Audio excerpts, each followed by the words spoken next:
बिस्मिल्लाहिर्रहमानिर्रहीम, अस्सलाम वालेकुम। आज अमेरिका ने वो काम किया है जो सही मायनों में अब आने वाले वक्त की बहुत बड़ी जंग होने वाली है, उसका आज देख लें कि इजहार किया है। वेनेजुएला एक ऐसा मुल्क है जो रूस का इत्तेहादी है और इसका जो प्रेसिडेंट है वो पूरी तरह रूस का इत्तेहादी है, ईरान का साथी है, चाइना का साथी है। यानी आप समझ लें उन ताकतों का है, यानी वो पूरी तरह फ़लस्तीन को सपोर्ट करते हैं। वो ख़ास तौर पर ईरान के साथ है, रूस के साथ है, नॉर्थ कोरिया के साथ है, चाइना के साथ है, यानी इस ग्रुप के अंदर है। और मोडोरो वहाँ पर वो शख्स है जो उसका प्रेसिडेंट है। असल में सीआईए इसको हटाना चाहती है पूरी तरह, और रूस ने यहाँ पर इनको कहा है कि हम आपके साथ खड़े हैं, क्योंकि दुनिया में सबसे ज़्यादा तेल, हम अक्सर कहते हैं सऊदी अरब में है, फलाने मुल्क है, सबसे ज़्यादा दुनिया में तेल अगर कहीं पाया जाता है तो वो वेनेजुएला में। वेनेजुएला के प्रेसिडेंट ने जो आज ऐलान किया है, इस वक्त हुआ ये है कि वेनेजुएला में बिजली चली गई है, पूरे मुल्क में ब्लैकआउट हो गया है, और ब्लैकआउट के बाद सारे का सारा मुल्क अंधेरे में डूब गया है। और वेनेजुएला के सदर मोडोरो ने ऐलान किया है कि ये अमेरिका ने हमला किया है। अब ये नहीं उन्होंने कहा कि हमला, कहता मैं इससे ज्यादा बता नहीं सकता, हम बिजली को रिस्टोर कर रहे हैं, लेकिन ये हमला किया है अमेरिका ने। और अमेरिका ने ये हमला करके हम पर यानी ईएमपी हमला किया है या कोई हमला किया है ये उन्होंने नहीं बताया, कोई साइबर हमला जैसे भी है, लेकिन पूरे मुल्क की बिजली चली गई है। ये असल में आज अमेरिका ने बहुत बड़ा एक तजर्बा टेस्ट करके पैगाम ये दिया है कि हम यहाँ पर अगर इनकी बिजली मुनक़ता कर सकते हैं तो जो हमारे सामने खड़ा होगा हम उसको तितर बितर करके रख देंगे। अब गालिबन ये टेस्ट होने के लिए जा रहा है अगला ईरान के खिलाफ। आज उन्होंने रूस को भी पैगाम दिया है।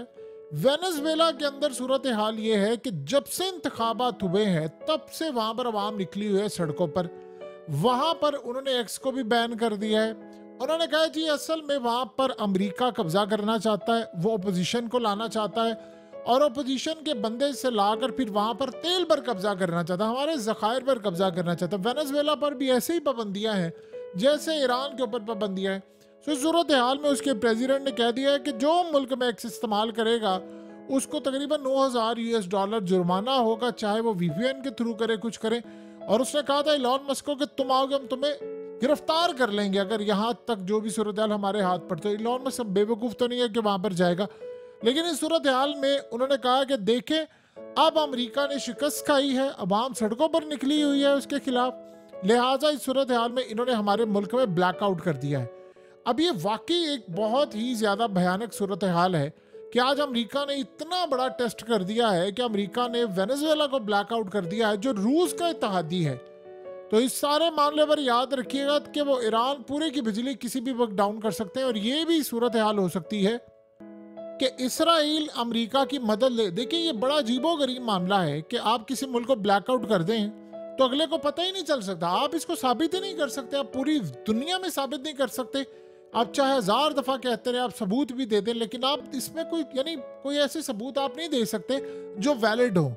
यानी आप अंदाज़ा कर लें कि अगर कल को ईरान को इन्होंने ब्लैकआउट कर दिया और फिर उसके ऊपर हमला कर दिया, उसकी न्यूक्लियर फैसिलिटीज़ पर हमला कर दिया, इंस्टॉलेशन पर हमला कर दिया, उसके मिसाइल प्रोग्राम पर हमला कर दिया, और इसराइल बाकी ताकतें चलेगी, तो बताएं इस सारी सूरत हाल में आप कैसे साबित कर सकते हैं कि हमला हुआ है। आपको याद होगा आज से चंद साल पहले भारत के अंदर मुंबई में अचानक से ब्लैकआउट हो गया और 9 घंटे तक ब्लैकआउट रहा, और उसके बाद भारत के अंदर खलबली मच गई कि हुआ क्या, उनको समझ नहीं आई। कुछ अरसे के बाद अमेरिका ने एक रिपोर्ट जारी की। उस रिपोर्ट में उन्होंने कहा कि जो ब्लैकआउट भारत में हुआ ये चाइना ने किया। उन्होंने कहा कि चाइना भारत के सिस्टम में घुस चुका है और जब जंग पड़ेगी वो पूरे का पूरा मुल्क अनलिमिटेड टाइम के लिए ब्लैकआउट कर देंगे। अभी तो 9 घंटे किया, रिस्टोर किया, सिर्फ टेस्ट करने के लिए कि भाई भारत को पैगाम ये दिया जा सके कि हम क्या कर सकते हैं। ये वही दिन है, याद रहे, जब गलवान का, लद्दाख का और ये लड़ाई और ये सारे मामला हो रहे थे। अब अजीबोगरीब सूरत हाल है कि भारत ने इस पर कोई बात नहीं की, और अजीब सूरत हाल है चाइना ने भी इस पर कोई बात नहीं की, दोनों चुप रहे। लेकिन एक बात तय हो गई थी कि सबको पता चल गया था कि चाइना की ताकत क्या है। आज अमेरिका ने वेनेजुएला को पूरी तरह ब्लैकआउट कर दिया है, और ब्लैकआउट करके पूरा मुल्क अंधेरे में है, दुकानें बंद है, लोगों के घरों में बिजली चली गई है। 2019 में भी हुआ था, 3 दिन के लिए पूरे मुल्क में बिजली चली गई थी। अब जंगों का स्टाइल ये है, आप पूरे पूरे मुल्क की बिजली बंद कर देते हैं और उसके बाद आप हमला कर देते हैं। अब आज असल में हुआ क्या है कि अमेरिका ने दिया है ये पैगाम ये दिया है ईरान को कि हम ये काम कर सकते हैं, और जैसे ये काम होगा गालिबन इसराइल हमले के लिए आगे आ जाएगा। और ये बात बहुत ज़्यादा अहम है कि ईरान के अंदर इस सारे मामले पर इसको बहुत ज़्यादा अहमियत दी जा रही है।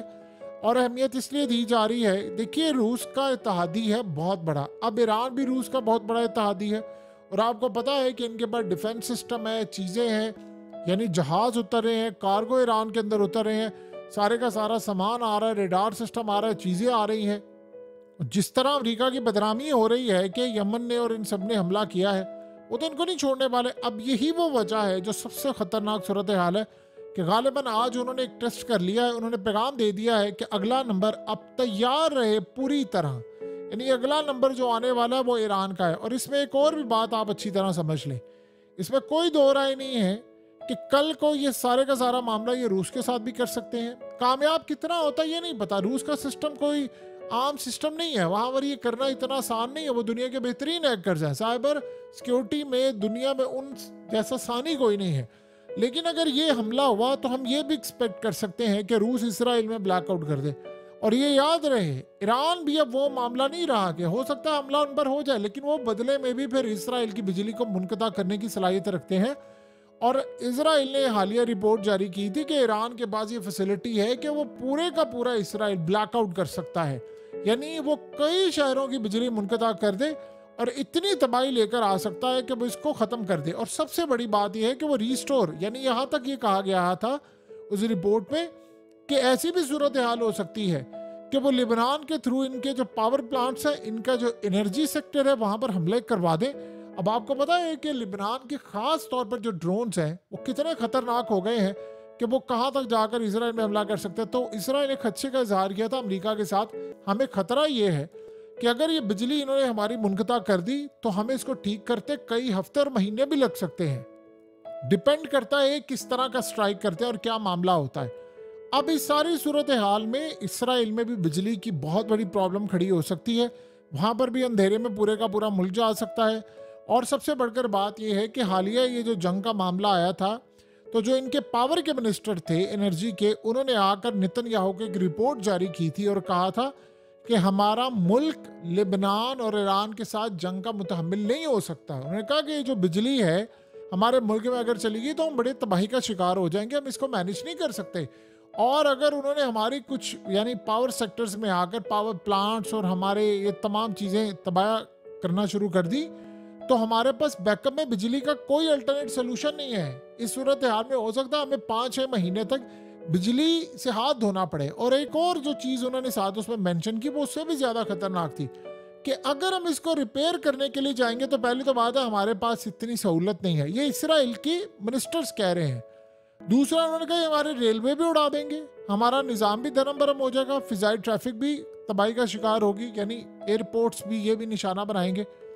और साथ एक और भी उन्होंने बात कही, उन्होंने कहा कि अगर इन्होंने हम पर हमला कर दिया और हमारी टीमें इसको रिपेयर करने के लिए गई बिजली की, तो हमें खतरा यह है कि फिर हम पर ये हमला भी कर देंगे साथ।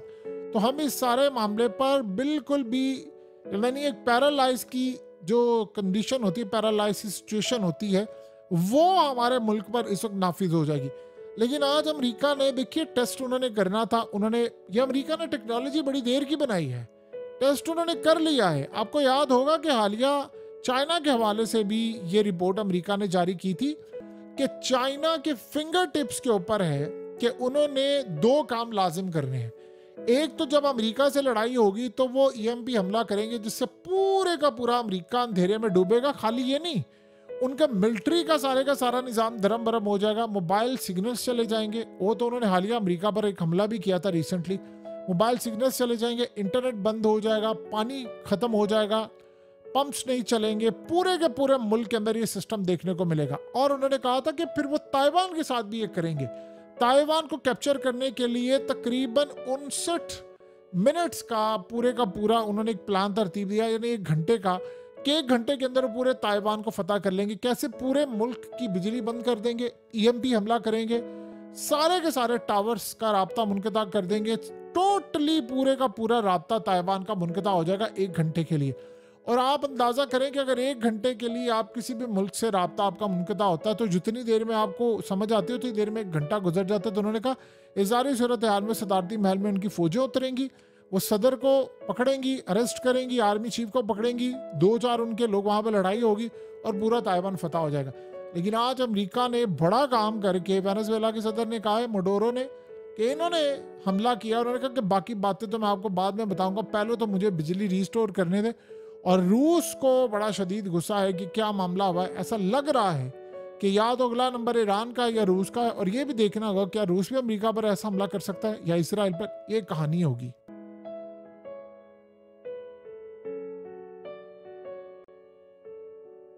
हकीकत टीवी को सब्सक्राइब करना मत भूलें, वीडियो को लाइक करें, शेयर करें और कमेंट सेक्शन में अपनी राय का इजहार ज़रूर करें।